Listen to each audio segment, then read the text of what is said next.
Hello everyone. Today I will show you how to unbox and assemble the docking station cum calendar.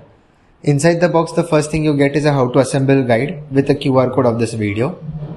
After that, there is a stand in two pieces, which is a simple slide and lock mechanism. Once the stand is assembled, you place it on the table and put the calendar plate on top of it. Like this, the calendar is visible on your desk. Now the docking station is a product of 5 parts.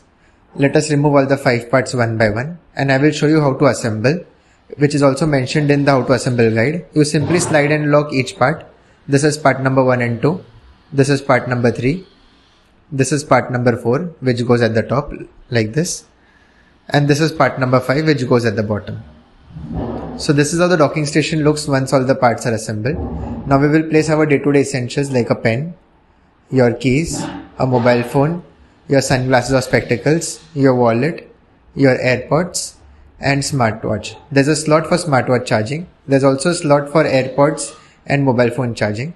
This is how the docking station looks once all the products are put in its place, and this product is a combination of a docking station and a calendar.